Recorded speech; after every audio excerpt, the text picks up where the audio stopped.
Kami sampai di rumah sakit terdekat sekitar 20 menit. Wajah Kak Ray benar-benar pucat, bahkan lelaki itu samar-samar hampir menutup matanya. Sebuah berangka dikeluarkan dari ruang unit gawat darurat. Lalu para perawat membantu Kak Ray turun dari mobil polisi untuk baring di ranjang berjalan tersebut.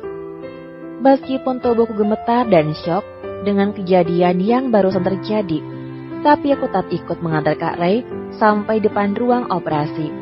Aku duduk di sana, di mana kursi berbahan besi berjajar menyamping. Ragaku serta-merta kutumpahkan di kursi itu, menunggu dengan perasaan campur aduk. Bibirku tak henti-hentinya berdoa, memohon pada Yang Kuasa agar Kak Ray diberi keselamatan. Aku ingin menghubungi Kak Rena, tapi tiada nomor Kak Rena di ponsel baruku.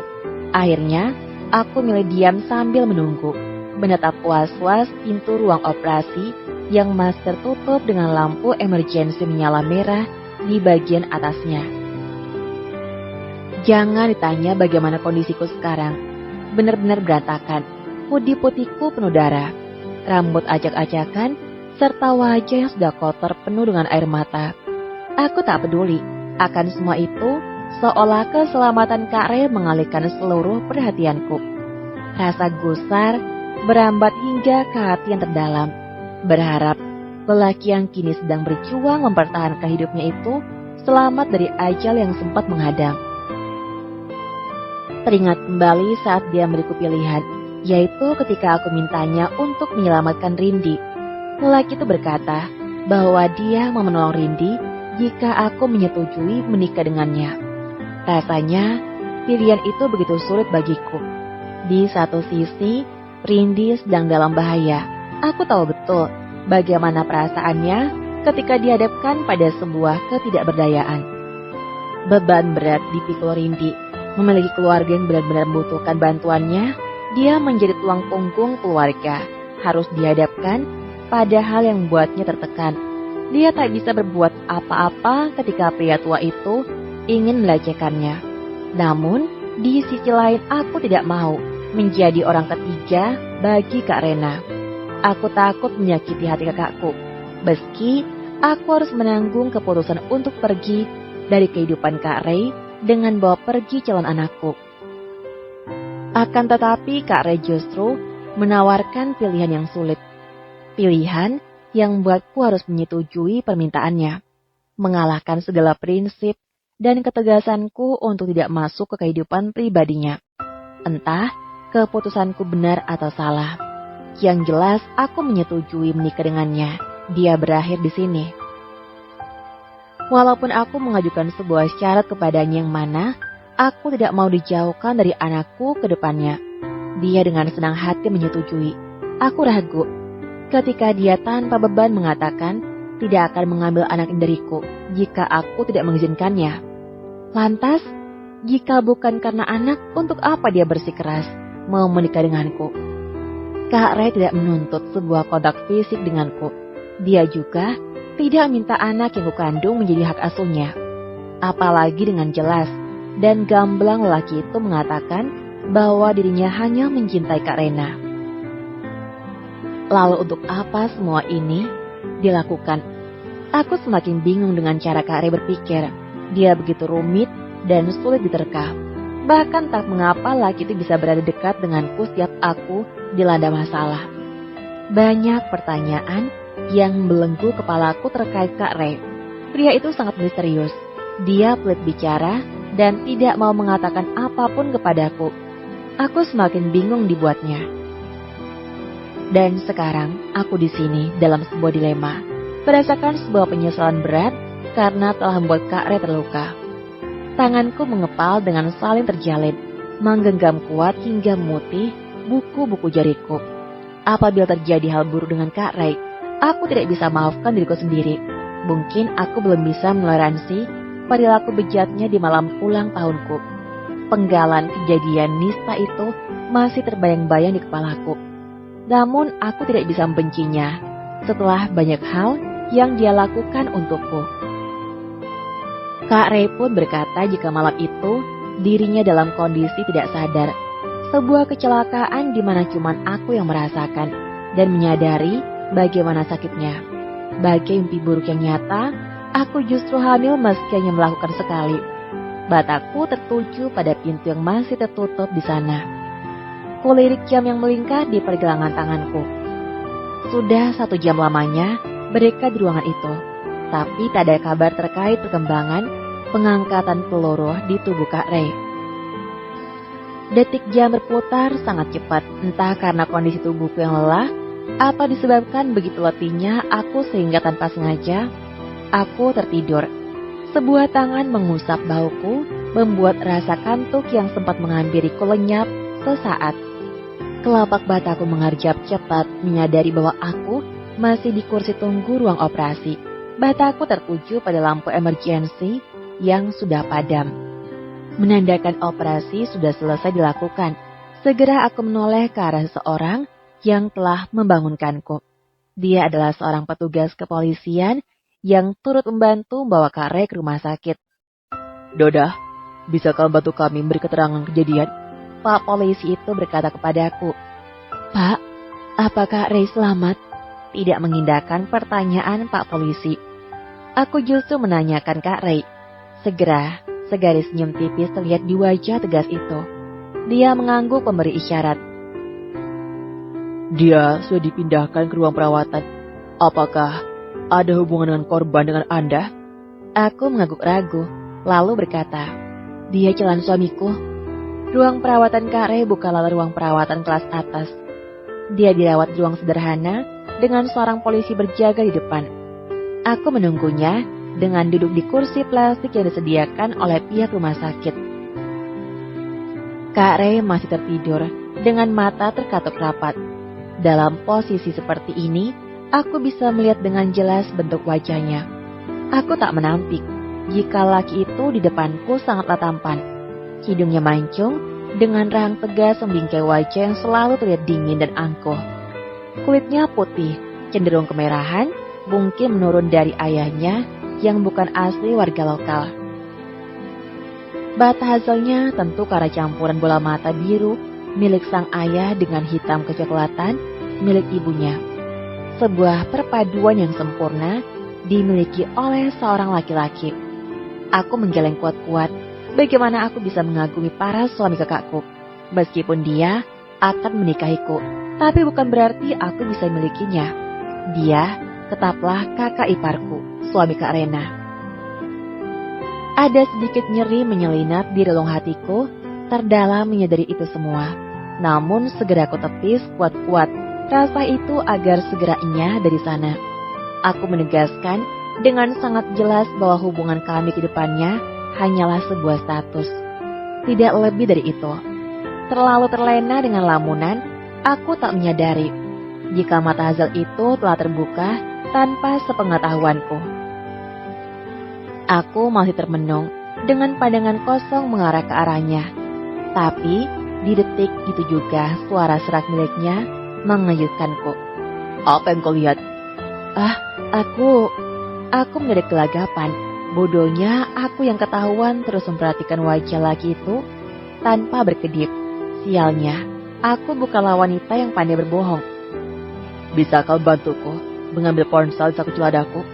Dia berkata dengan suara teramat lirih. Saku celana?" Jelas saja, aku terkejut akan permintaannya.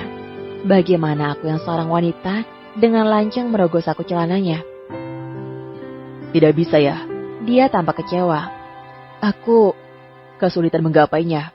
Tangan Kak Ray tertanam jarum infus sementara tangan satunya berada di satu balutan perban yang membungkus dadanya. Aku mengangguk seperti mengerti setelah menghilangkan pikiran kotor yang tiba-tiba terbesit dalam kepalaku. "Aku coba, tolong jangan salah paham." Aku sengaja mengatakan hal itu sebelum membantu Kak Ray mengambil ponsel di saku celananya. Dia hanya mengedikan bahu menanggapiku, namun sikapnya yang santai justru membuatku gugup. Perlahan, tanganku terulur mengarah pada saku celana di sebelah kiri paha Kak Ray. Sedikit meneguk ludah, akhirnya aku bisa mendapatkan ponsel yang dimaksud. Segera aku keluarkan ponsel itu dan berikannya kepada Kak Ray. Ini, kataku setelah meletakkan ponsel itu di atas perut Kak Ray. Terima kasih. Dia memandangiku setelahnya. Begapa wajah merah? Rasanya saat itu juga, aku ingin bersembunyi di bawah kolong berangkar. Aku bahkan tidak bisa melakukan manipulasi akan perasaan. Bukan urusanmu. Kak Ray tidak memperpanjang masalah. Aku malingkan muka ketika dia menghubungi seseorang yang entah siapa. Aku tidak ingin mendengar percakapannya, memilih berdiri dari kursi plastik untuk melihat-lihat ke arah jendela luar setelah menekan tombol emergency yang ada di atas ranjang Kak Ray, agar dokter datang memeriksa kondisinya. Alea, dia memanggilku. Bertepatan dengan itu, seorang dokter pria bersenyalir putih dengan stetoskop melingkar di lehernya masuk ke dalam ruangan. Begapa kau di sini? Pertanyaan Kak Ray membuatku terkejut. Hah? Pertanyaan apa itu? Tentu saja aku di sini sebagai perwakilan keluarga, bertugas menjaganya. Seharusnya kau kembali ke hotel. Wanita hamil dilarang di rumah sakit. Di sini terdapat penyakit menular. Kau harus segera pulang. Kak Ray menatap dokter yang baru saja masuk. Dok, tolong periksa dia. Tapi dokter pria itu tampak kebingungan. Dia sedang hamil, lihat saja. Dia tidak mengenakan alas kaki. Aku yakin kaki terluka. Pandanganku menurun ke bawah di mana kedua kakiku menapak lantai rumah sakit. Bahkan aku baru menyadari jika sejak tadi belum sempat mengenakan sepatuku kembali. Di sana dengan jelas terlihat kakiku lecet dan berdarah. Pantas saja sejak tadi kurasakan perih di bawah sana. Tapi Kak Ray, mengapa dia tahu semua hal yang bahkan aku tak menyadarinya? Aku menurut ketika dokter laki-laki menyuruhku duduk di tepian berangkar di mana Kak Ray berbaring di sana. Kursi plastik diseret, mendekat ke arahku. Lalu kakiku dijulurkan ke atasnya. Kami bersihkan dulu ya. Lukanya tidak terlalu serius, tapi tetap harus segera diobati agar tidak infeksi. Dokter itu menyuruh perawat wanita untuk mempersiapkan perlengkapan, membantuku membersihkan kaki yang teramat kotor sebelum diobati dengan mengoleskan salep dan membalutnya menggunakan perban.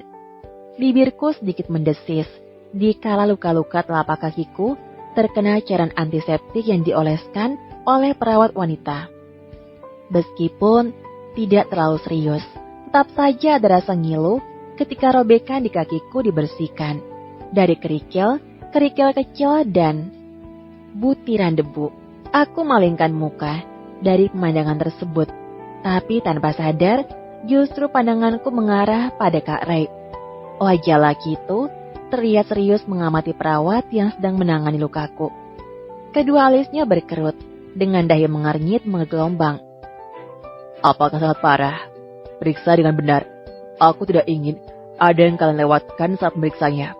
Dia sedang hamil. Jangan sampai luka itu berimbas pada ibu dan janinnya. Lelaki itu selalu saja marah-marah. Bahkan perawat dan dokter yang sudah menolong pun tak luput dari amukannya. Aku hanya menggeleng pelan, berupaya tak mendesis atau mengeluh kesakitan. Adanya Kak Ray semakin berkeributan. Lelaki itu nyatanya lebih cerewet dari seorang wanita. Aku menunggu sekitar 20 menit lamanya sampai permukaan kakiku dibalut oleh perban tebal. Aku merasa ini sudah berlebihan. Aku lebih terlihat seperti orang yang baru saja mengalami kecelakaan parah daripada tergelincir, kerikil-kerikil dan batuan akibat lari tanpa mengenakan alas kaki. Pandanganku sengaja mengarah pada Kak Ray, melototinya sebagai bentuk protes. Namun laki itu tak terlihat peduli. Dokter dan perawat pamit undur diri setelah selesai memeriksa Kak Ray dan mengobati lukaku. Kini tinggallah kami berdua di ruangan ini. Kepalaku menunduk, menatap luka di kakiku yang sudah tertutup rapat oleh perban tebal sesuai perintah Kak Ray. Entah apa maksud laki itu menyuruh perawat melakukannya. Aku sudah menghubungi atasanmu. Mulai besok 4 hari ke depan, kau diliburkan. 4 hari? Aku terkejut dengan jumlah hari yang dikatakan Kak Ray. Hei, itu sama saja dengan memotong gajiku secara cuma-cuma. Berapa 4 hari? Lukaku tidak separah itu. Aku cukup libur sehari saja. Kembali aku menunjukkan ketidaksetujuanku kepadanya. Belum menjadi suami, tapi dia suka sekali mengaturku. 4 hari? Atau resign untuk selamanya? Aku mendengkus. Tidak mungkin aku resign dari pekerjaanku. Aku harus banyak mengumpulkan uang, terutama ketika kami memutuskan berpisah setelah anak ini lahir. Tapi Kak Ray, alasan apa yang aku berikan pada atasanku? Jika hanya karena Haki cepat lecet, aku harus libur. Bukankah itu alasan yang sangat tidak masuk akal? Memangnya aku anak sultan yang bisa manja-manja hanya karena mendapati luka kecil di bagian kaki. Itu urusanmu. Selama 4 hari ke depan, aku mau kau tetap di hotel. Tidak boleh kemana-mana. Bola mataku memutar. Dia semakin menjengkelkan. Iya, baiklah bos. Tapi ganti gajiku yang selama 4 hari itu. Tidak. Jawabnya tegas dan tidak bisa didebat ulang. Aku meliriknya kesal. Ingin sekali mencekik lehernya sekarang. Mumpung tidak ada orang. Seenaknya meliburkan orang, tapi tidak mau bertanggung jawab. Sekarang keluarlah. Sudah dia menjemputmu di depan. Bahkan dia tidak meminta persetujuan dariku saat mintaku pulang. Bukan minta, lebih tepatnya menyuruh. Aku turun dari berangkar, menapakkan kakiku yang membalut perban tebal. Sedikit sulit aku berdiri. Namun, masih sanggup menyeimbangkan tubuhku. Kakiku terayun menuju pintu, dan sebelum tuas pintu aku buka, Kak Ray menghentikanku. Kita bertemu besok di depan penghulu. Jantungku tiba-tiba berdebar. Kak Ray tidak main-main akan perkataannya. Aku pikir laki itu akan mengundurkan hari pernikahan mengingat dirinya sedang terluka. Tapi tidak, dia tetap menjalankan sesuai dengan apa yang dikatakannya kepadaku sebelumnya. Aku tidak menanggapi, walaupun perasaanku campur aduk dibuatnya. Aku milih tidak menoleh dan segera buka pintu untuk keluar dari ruangan perawatan itu. Sesuai apa yang Kak Ray katakan, di depan pintu sudah berdiri seorang laki-laki sembari membungkukkan badan sedikit ketika melihatku. Doda, saya diperintahkan Pak Renan untuk mengantar Anda kembali ke hotel. Aku mengangguk tanpa bicara, lalu melangkah pergi, mengikuti laki itu yang akan mengantarkanku kembali ke hotel sesuai dengan apa yang Kak Ray perintahkan. Mataku memandang langit-langit kamar ketika tubuh ini sudah berbaring di atas kasur hotel yang empuk. Jam sudah menunjukkan pukul 2 pagi. Tapi kantuk tak kunjung merayapiku. Padahal sebelumnya, aku sempat tertidur di depan ruang operasi di saat menunggu proses pengangkatan peluru di tubuh Kak Ray selesai. Namun berbeda dengan saat ini. Mataku justru terjaga dan sulit memejam meski untuk sekedar menjemput mimpi. Rasa gelisahku kian mendera ketika mengingat kembali kata-kata Kak Ray sebelum aku meninggalkan ruangannya. Kami akan bertemu esok hari di depan penghulu. Itu artinya pernikahanku dengannya sudah di depan mata. Hatiku mendadak sesak menyadari jika besok aku akan sah menjadi madu dari kakakku sendiri. Menjadi orang ketiga yang mungkin akan merusak kebahagiaan Kak Rena. Meski hubunganku dengan Kak Ray hanyalah sebuah status, tapi tetap saja, wanita mana yang rela dimadu, apalagi dengan saudaranya sendiri. Ku pejamkan mataku erat, berusaha mengabaikan rasa ngilu di sudut hati dan takdir yang telah menjungkir balikan masa depanku.